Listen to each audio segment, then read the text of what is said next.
여러분이 살면서 이런 생각을 한 번쯤은 해 보셨을지도 모르겠습니다. 예를 들어서 사업을 하면서 날린 돈이 10억인데 만일 그 사업을 하지 않고 은혜에 적금해 두었더라면 지금쯤 그 10억이 통장에 그대로 있을 텐데 라는 아쉬운 생각을 할 수도 있을 것입니다.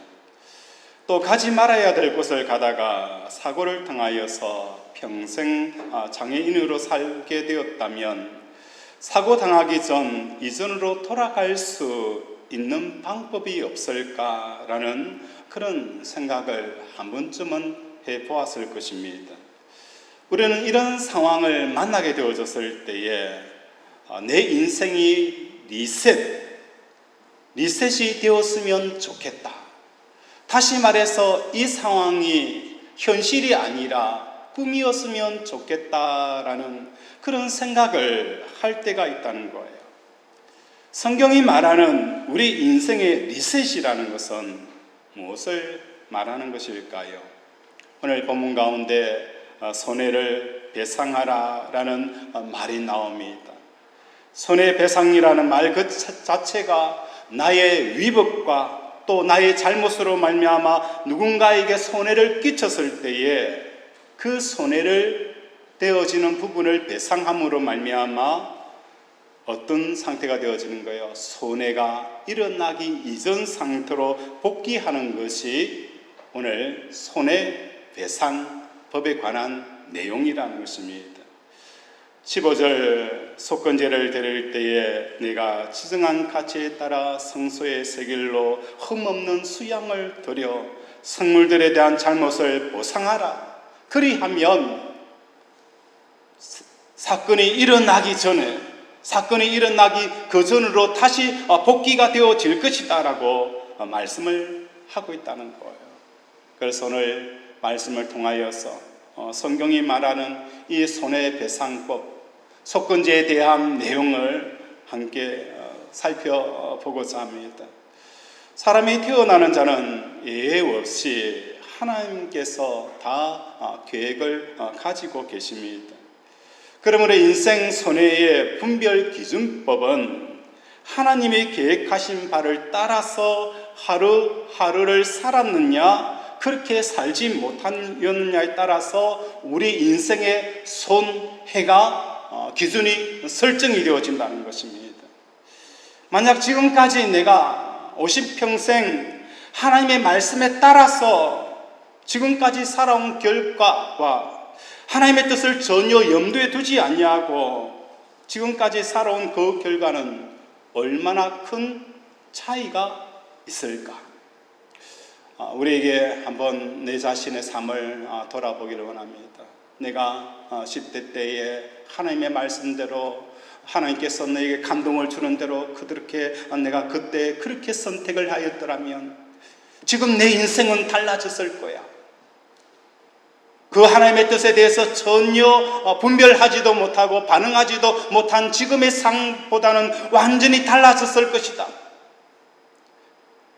하나님의 말씀의 뜻에 순종하여서 살아온 그 삶의 결과와 전혀 뜻을 고려하지 않고 살아온 그 삶의 결과만큼 우리는 인생에 무엇을 보게 되어진가요?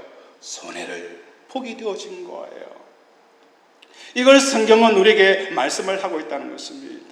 이 차이가 얼마만큼 큰 차이가 있을까? 하나님이 세운 계획을 따라서 산 결과를 100으로 한번 수치를 환산해 봅시다. 또한 하나님의 뜻을 전혀 고려하지 않고 산 그 결과를 0으로 계산한다면 내 인생의 손해는 얼만큼 보았을까? 바로 0과 100이라는 그 100만큼의 내 인생의 손해를 잊고 살았다는 것입니다. 그렇다면 오늘 본문 가운데서 우리가 손해를 끼친 그 대상에 대해서 살펴보고자 합니다. 내가 하나님의 뜻과 하나님의 계획에 따라 살았다고 하면은 내 인생의 모양은 A라는 모양으로 바뀌었을 것입니다. 그런데 지금 내 인생의 모양은 뭡니까? 하나님의 계획의 뜻에 따랐다면 분명히 내 인생은 A라는 그 플랜으로 삶이 펼쳐졌을 거예요. 그런데 하나님의 뜻을 전혀 고려하지 않냐고, 하나님의 뜻에 순종하지 않냐고 내 의지대로 살아온 삶은 하나님이 의도하신 A형의 삶이 아니라 B형의 삶, C형의 삶이 되어져 버렸다는 거예요. 이때 뭐가 발생하게 되어지는 거예요? 누가 어떤 손해를 보게 되어진 것일까요? 첫 번째로는 손해를 본 사람은 누굴까요? 하나님께서 내 인생을 계획하셨습니다. 하나님께서 내 인생을 성실하게 우리 인생을 계획하셨습니다. 그런데 우리가 하나님의 그 뜻을 쫓아가지 아니하므로 가장 먼저 손해를 보는 분이 바로 우리 하나님이셨습니다. 에스더에 보면 에스더가 왕비가 되어졌습니다. 그때 모르드게가 하만이 이스라엘 민족을 다 죽이겠다라는 그 엄포를 놓습니다. 모르드게는 에스더를 찾아가서 이렇게 이야기합니다. 우리 민족이 지금 죽게 되어졌으니 왕 앞에 가서 이 사실을 이야기하여서 우리 민족이 살게 하라. 그때 에스더는 이렇게 이야기합니다. 내가 왕의 얼굴을 본 지가 오래되었습니다. 왕이 나를 부른 지가 오래되었기 때문에 내가 왕 앞에 나갈 수 없습니다. 자기는 왕 앞에 나가서 민족을 구원할 수 있는 길이 없다라고 이야기를 하는 거예요. 그때 모르드게는 이렇게 말씀합니다. 내가 왕비가 되어진 것은 이때를 위함이 아니냐. 하나님께서 에스더를 그 이방 족보도 없는 그 여인을 거대한 나라의 왕비로 세운 것은 하나님께서 이스라엘 백성들을 구원하기 위해서 그 등판 인물로, 그 등판 선수로 에스더를 세웠는데, 하나님께서 가장 필요한 그때에 에스더가 나 못하겠습니다. 나 혼자 살겠습니다. 그래서 자기는 왕궁에 홀로 숨는 그 일을 하였더라면 누가 가장 큰 손해를 보았을까요? 하나님이 가장 큰 손해를 보게 되어진 거예요. 모세가 히브리 족속 아이였습니다. 남자아이는 다 죽이라라고 왕의 엄한 명령이 떨어졌습니다. 그 종이었던 모세가 왕자가 되어져서 이스라엘 백성들을 인도하기 위해서 모세를 쓰실 때에 모세는 저 싫습니다. 나는 애국 궁에서 왕자로 살기를 원합니다. 만약에 그렇게 반응하였더라면 어떻게 되어졌을까? 히브리서 기자는 분명히 말씀합니다. 모세는 애굽의 왕자로 살기보다는 동족과 함께 고통당하는 것을 선택하였다라고 우리에게 말씀을 하고 있다는 것입니다. 오늘 이 땅에 살아가면서 우리가 하나님의 뜻을 분별하지 못하고 하나님의 뜻을 전혀 고려하지 않냐고 우리 인생을 살아오면 가장 큰 손해를 보신 분이 누굽니까? 우리 하나님이라는 것을 깨닫는 저와 여러분이 되어지기를 원합니다. 내 인생에 이렇게 고통스럽게 살아옴으로 가장 큰 상처와 아픔을 받으시는 분은 우리 하나님이라는 것을 깨닫는 저와 여러분이 되어지기를 원합니다. 복음성가의 찬송가 가운데 인내하신 우리 하나님이라는 그 찬양이 있습니다. 인내하신 우리 주여. 여기서 인내라는 이 표현은 어떤 뜻일까요? 하나님이 오랫동안 우리가 돌아올 때까지 아픔을 안고 살아가는 그 표현이 인내하신 하나님이라는 거예요. 오늘 우리는 이 땅을 살아가면서 고통스럽고 힘들어합니다.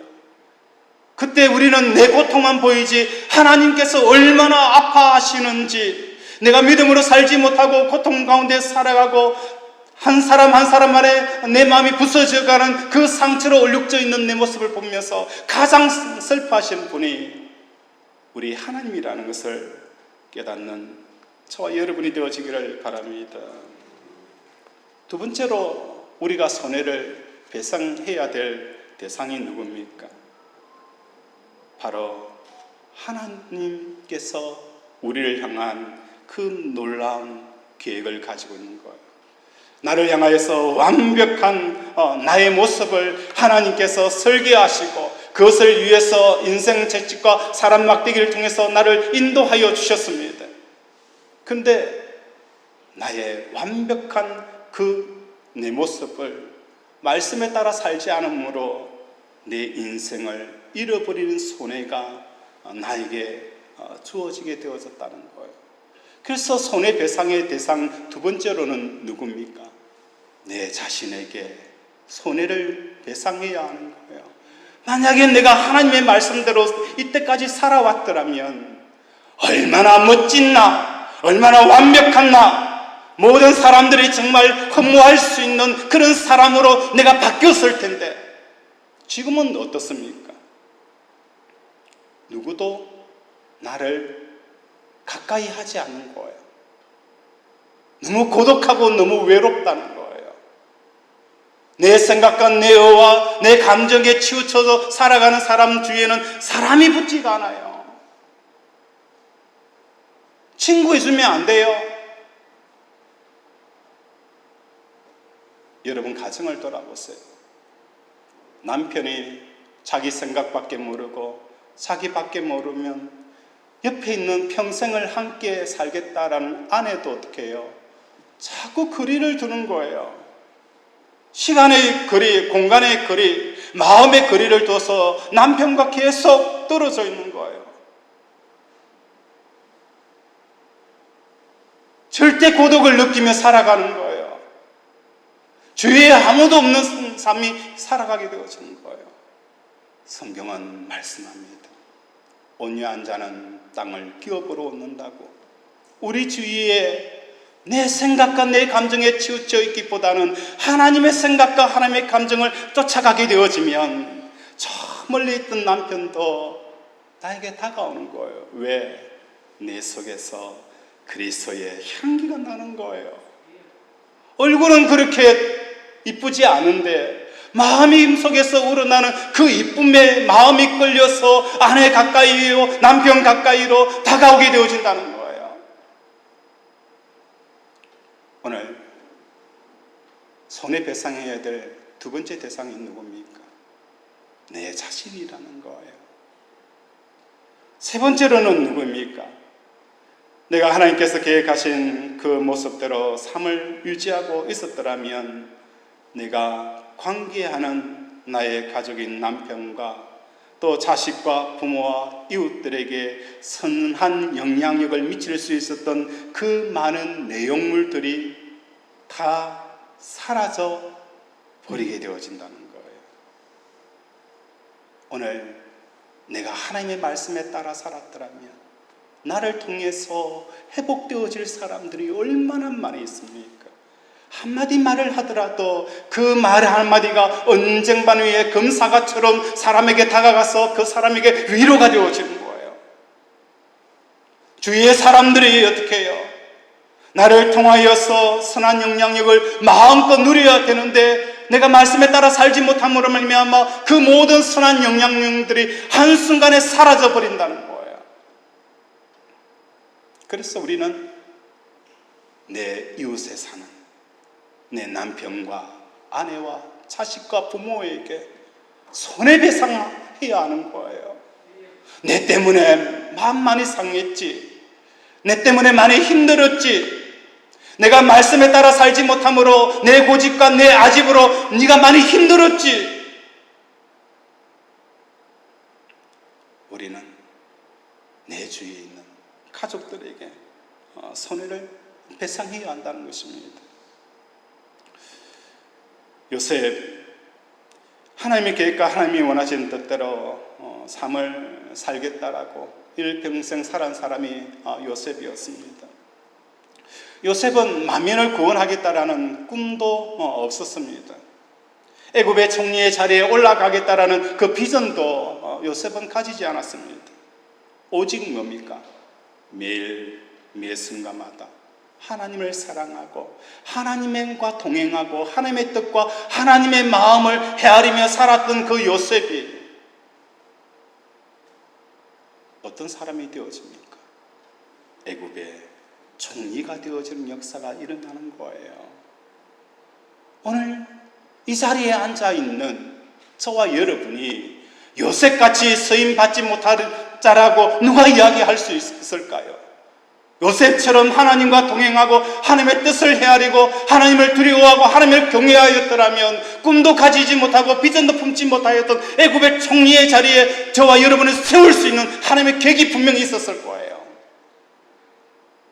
그런데 나는 뭡니까?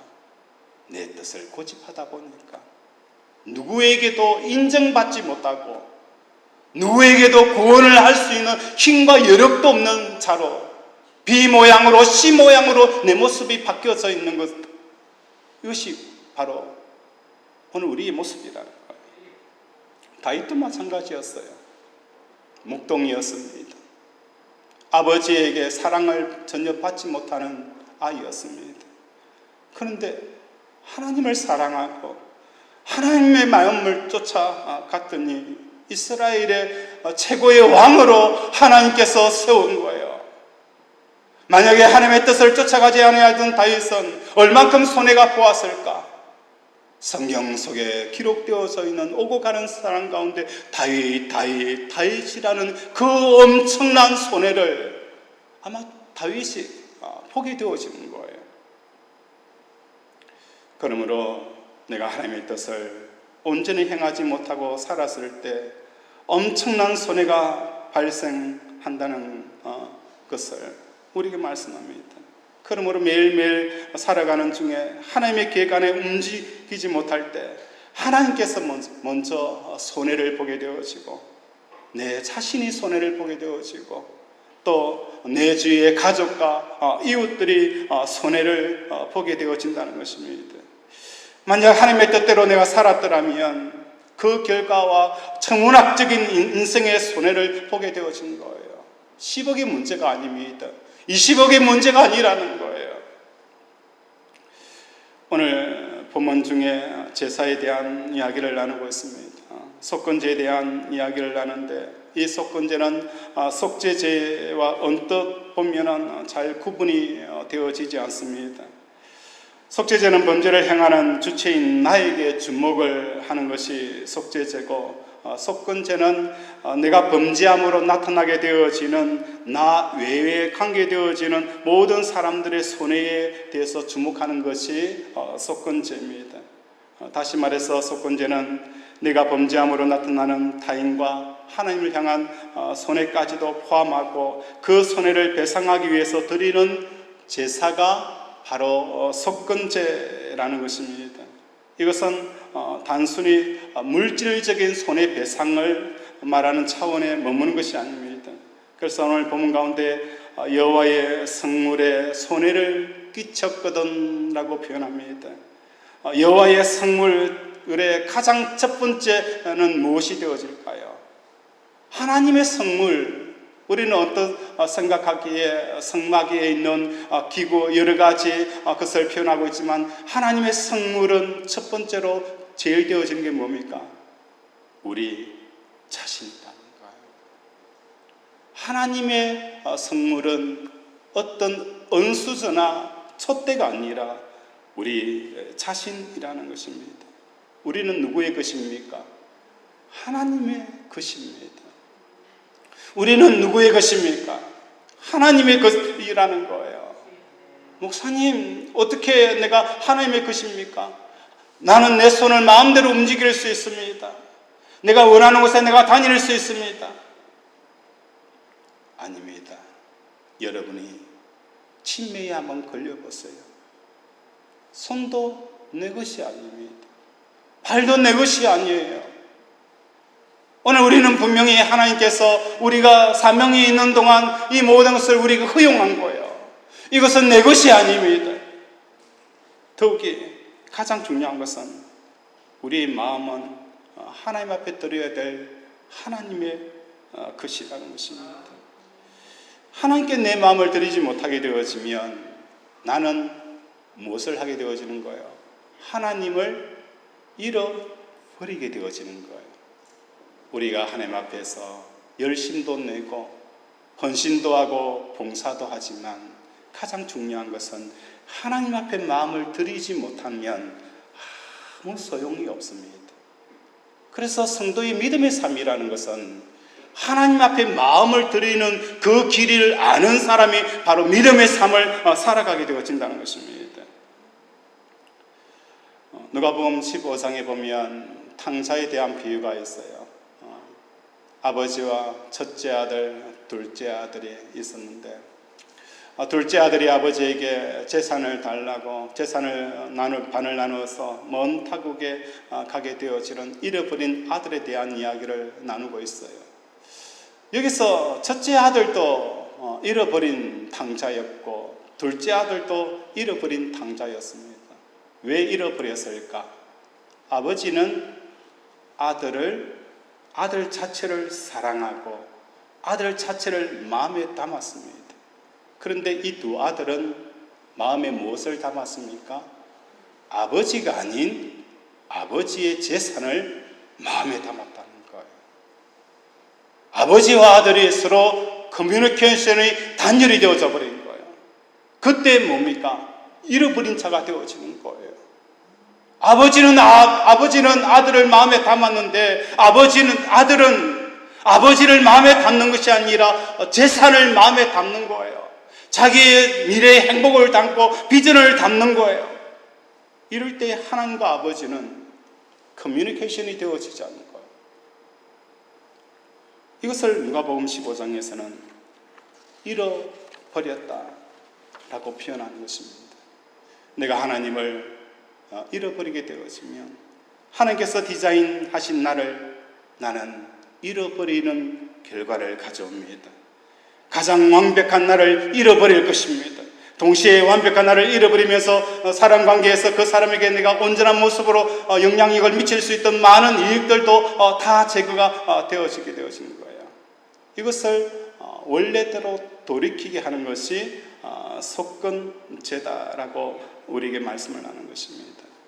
오늘날 모든 제사는 오직 십자가 외에 다른 제사가 있을 수가 없습니다. 번제든 소제든 화목제든 속죄제든 속건제든 모든 제사는 예수님의 십자가의 죽음을 통하여서 동일이 되어지고 통합이 되어진 거예요.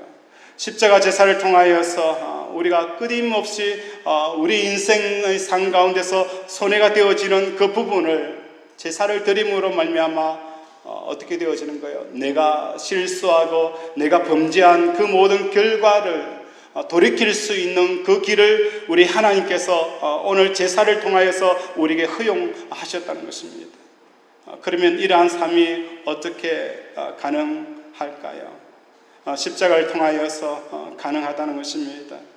십자가의 속건제를 드릴 때 나타나는 일이 가장 먼저 손해가 발생했던 내 인생에 대해서 내가 죽는 그 삶을 살아가면 되는 것입니다.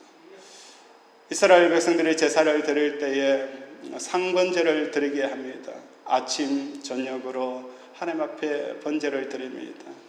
하루에 24시간을 계산해 보면 24시간이나 계산하면 12시간이라는 거예요. 상번제라는 것은 12시간을 넘기지 아니하고 매일 매 순간마다 내 자신을 하나님 앞에 예수님과 함께 세상에 대해 죽은 나를 무한 반복하는 삶을 살아가는 것이 상번제의 삶이라는 거예요. 우리가 남편의 이야기를 합니다. 쓴소리를 합니다. 그러면 그 남편의 쓴소리를 우리는 일주일을 품고 살아갑니다. 어떤 권사님은 남편의 말을 듣지 않으면 한 달을 말을 하지 않는다는 거예요. 남편이 깝깝해서 죽어서 두 손 들고 와서 내가 잘못했다라고 할 때까지 남편에게 절대 말을 하지 않는 그런 권사님도 있더라고요. 오늘 우리가 삶을 살아가다 보면 남편의 이런 쓴소리, 저런 이야기들, 상처들이 올 때에 우리는 어떻게 해요? 그 상처를 안고 일주일을 가는 게 아니에요. 그 상처를 품고 한 달을 가는 게 아니에요. 그리고 마음속에 그 상처를 언젠가 보복하고 언젠가 되돌려 줄 것이다 라고 마음을 품고 살아가는 게 아니라는 거예요. 그 상처가 내 속에 들어올 때에 나는 예수님과 함께 십자가에 죽었지. 12시간을 넘기지 않는 저와 여러분 되어지길 원합니다. 12시간을 넘기지 않는 이 삶을 무한반복하는 저와 여러분이 되어지길 원합니다. 경제적인 위험이 찾아옵니다. 찾아올 때에 내 마음속에 두려움이 엄습하여서 걱정과 염려가 찾아옵니다. 그럴 때에 그 걱정과 염려의 거리를 가지고 오늘도 예수님과 함께 십자가에서 함께 내가 달리는 그 삶을 살아가기를 무한 반복해 보십시오. 그러면 어떤 역사가 일어나는 거예요? 하나님의 말씀이 뚜렷하게 들리는 거예요. 하나님의 말씀이 뚜렷하게 들리고 하나님께서 나와 함께 하시는 그 은혜를 우리는 느끼게 되어진다는 거예요. 목회를 하다 보면 참 많은 어려움들이 있습니다. 그 가운데 제게 끊임없이 도전하게 되어지는 것은 무엇이었을까요? 그래, 개척을 하고 나서 3년만 기다리면 교회가 조금 안정세 가운데 들어갈 것이다 라고 3년을 열심히 달려갑니다. 죽자 사자 열심히 달려갑니다. 그런데 3년이 지나도 여전합니다. 그러면 3년이 아니고 5년이구나. 5년을 향하여서 열심히 달려왔습니다. 목회뿐이겠습니까? 우리 사업도 마찬가지고 우리의 자녀도 마찬가지예요. 3년이면 되겠지, 해결나겠지. 5년이면 소부가 나겠지. 사업도 7년이면 소부가 나겠지라고 열심히 달려오는데 끝이 보이지 않는 거예요. 그러면 우리는 어떻게 되어집니까? 절망을 하게 되어지고 낙심하게 되어지고 영적인 침체에 찾아오게 되어지는 거예요. 그때 우리에게 주시는 메시지가 뭡니까? 하나님은 나의 산성이요. 하나님은 나의 방패요. 하나님은 나의 상급이라는 거예요. 목회를 10년을 견디면 하나님께서 나의 상급으로 목회 상급을 주겠다. 그걸 위해서 목회자들은 10년을 참습니다.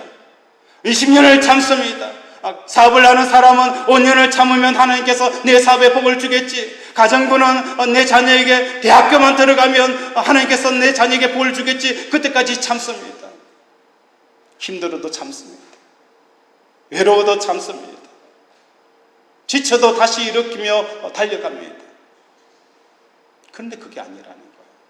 상급이라는 것은 내가 지금 상처로 찌들어져 버렸고 내 마음은 완전히 산산조각이 나버린 그 상태의 10년 이후에 하나님이 나에게 상급으로 다가오면 무슨 의미가 있겠습니까?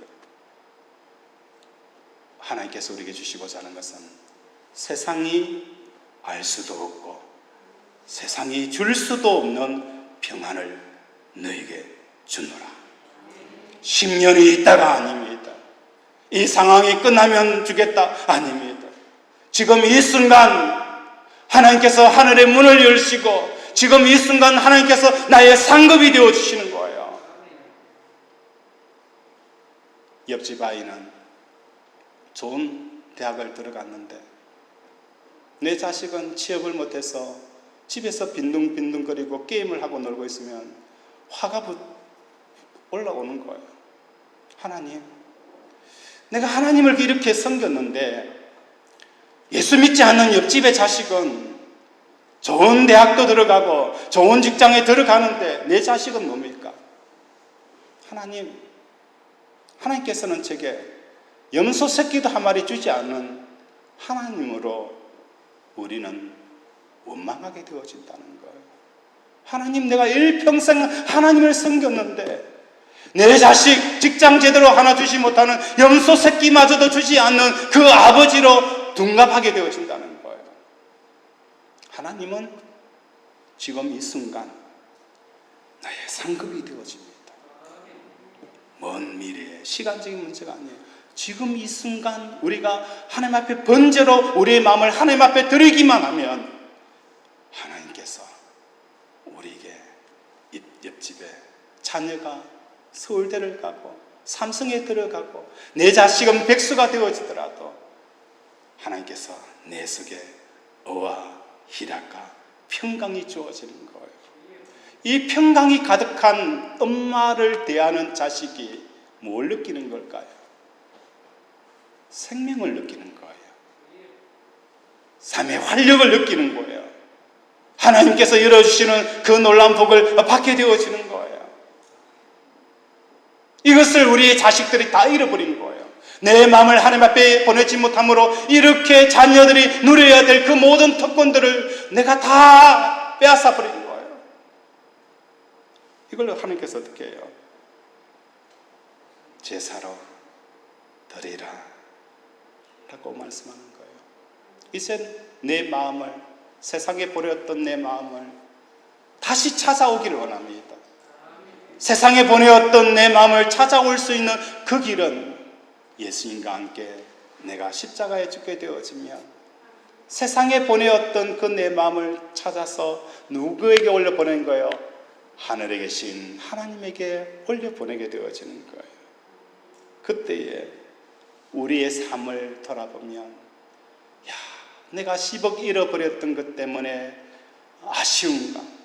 아쉬움을 떠나서 완전히 우울증과 폐인이 되어져 버린 그런 삶이 아니라, 그 모든 삶들은 전혀 기억도 나지 아니하고 아쉬움도 나지 아니하고 오히려 그 삶을 어떻게 하는 거예요? 감사가 우리에게 주어지게 되어지는 거예요.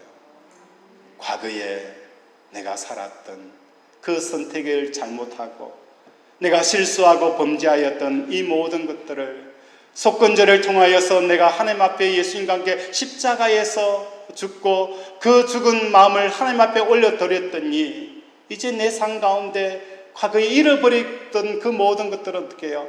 다 생각이 나지 아니하고 감사가 넘치게 되어지는 거예요.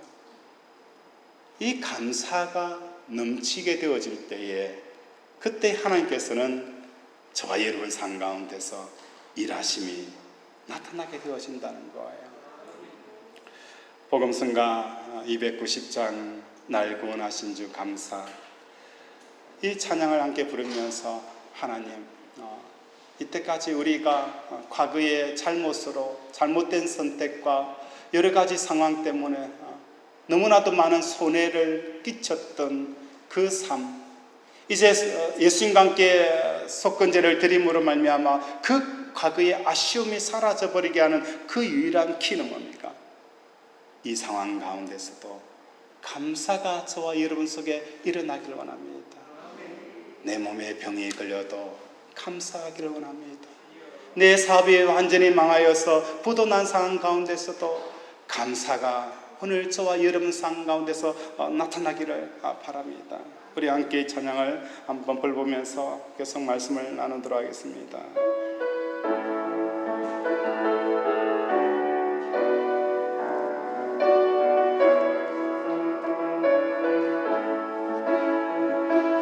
날 구원하신 주 감사, 죄는 주님 감사, 어기네 감사, 주 내 곁에 계시네, 향기로운 봄철에 감사, 외로운 가을 감사, 사라진 눈물도 감사, 나의 영혼 평안에 응답하신 기도 감사,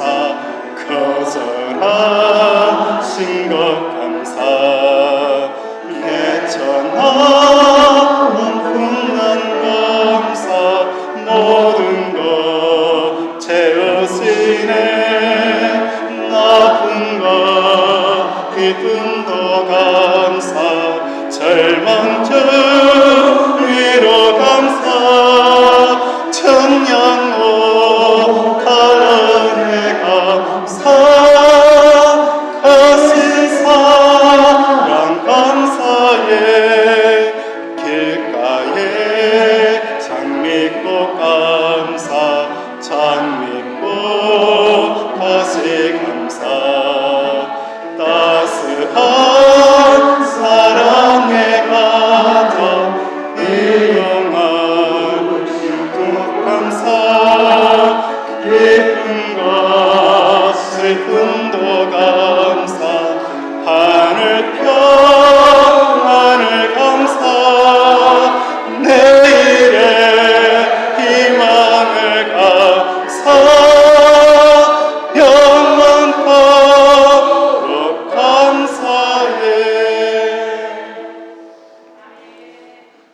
길가에 장미꽃 감사, 장미꽃 가시 감사, 따스한 사랑의 가정 희망 주신 것 감사, 기쁨과 슬픔도 감사, 하늘 평안을 감사, 내일의 희망을 감사, 영원토록 감사해.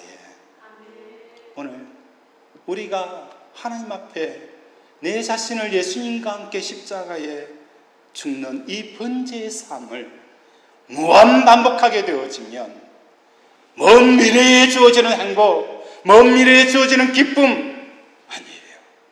지금 이 순간 이 상황에 하나님께서 하늘의 문이 열리게 하시고 의와 희락과 평강이 저와 여러분 속에 충만하게 채워지는 역사가 일어나게 되어지는 거예요. 이것은 우리로 하여금 내가 지금 병들어 있는 상황도 하나님의 뜻을 고려하지 않아서 병이 들어져 있고 하나님의 뜻을 고려하지 않았기 때문에 사업이 망하였더라도 아쉬움이 없는 거예요. 감사가 터져 나오게 하는 거예요. 감사로 제사를 드리는 자가 나를 영화롭게 하리니 그 행위를 옳게 하는 자에게 내 영역을, 내 능력을 나타내리라. 내 영광을 그에게 나타내리라. 이 축복을 받는 저와 여러분이 되어지기를 원합니다. 그래서 우리는 기회가 있어요. 내가 하나님의 뜻을 고려하지 못하고 이때까지 살아왔더라도 하나님께서 우리에게 회복할 수 있는 길을 열어주셨어요. 바로 속건제를 드려라. 예수님에게 보내지 못하였던 내 마음을 십자가를 통하여서 이제는 내 마음을 수고하고 하나님 앞에 올려보내었던 이 속건제의 삶을 살아가게 되어지면 어떤 역사가 일어날까요?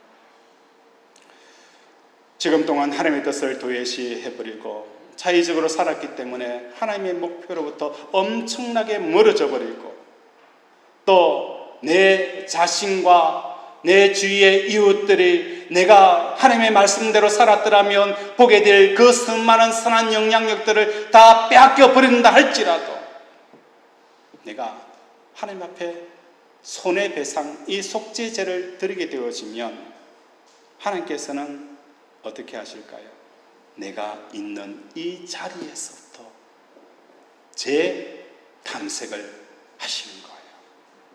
제 탐색을 하십니다. 나를 향하여서 가졌던 그 목표, 그 목적을 향하여서 지금 이 순간에 하나님께서 마치 내비게이션처럼 제 탐색이 들어가는 거예요.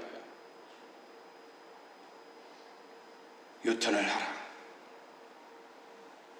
우회전을 하라. 좌회전을 하라.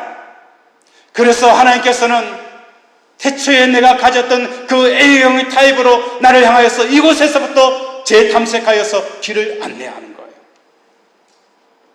그렇기 때문에 내가 지금 과거에 잃어버린 재산과 건강과 그 모든 관계에 대해서 아쉬워할 필요가 전혀 없다는 거예요. 과거에 잘못 살아온 삶 때문에 내 주위에 사람이 없는 거 그걸 후회할 필요도 없는 거예요. 그냥 내가 오늘 십자가에서 세상에 보내었고 사람에 보냈고 사업의 미래에 보냈던 내 마음을 하나님 앞에 올려드리는 일만 하면 그 순간부터 하나님께서는 내비게이션처럼 제 탐색을 하시는 것입니다. 원래 목표하셨던 그 목표점을 향하여서 나의 삶을 옮겨가기 시작하시는 것입니다. 우리 하나님의 경로 탐색은 세상의 내비게이션과 다릅니다. 길이 만약에 있다면 하나님께서는 그 가장 빠른 경로로 우리를 탐색하고 그 길을 찾아내고 그 길로 이끌어 가실 것입니다. 만약에 길이 없다면, 길이 끊겨서 막다른 곳에 이제는 더 이상 살 가치도 없는 그 절망의 막다른 길에 있다면 하나님께서는 길을 내십니다. 길을 내셔서 가장 빠르게 그 길을 통해서 나의 인생의 목적한 발을 이끌어 가시는 것입니다. 이것이 바로 십자가의 능력이라는 거예요. 로마서 1장 17절에는 보면은 하나님의 의가 나타나서 믿음으로 믿음에 이르게 하나니 기록된 바 오직 의인은 믿음으로 말미암아 살리라. 오늘도 이곳에서 회개하고 이곳에서 가슴을 치며 하나님 앞에 우리의 죄를 속죄하고 나아가는 그 심령, 하나님께서는 다시 우리의 삶을 인도하시고 정확하게 우리의 삶을 이끌어 가시는 하나님을 체험하는 저와 여러분이 되어지기를 주님의 이름으로 축원을 드립니다. 말씀을 생각하면서 함께 기도합니다. 하나님의 뜻을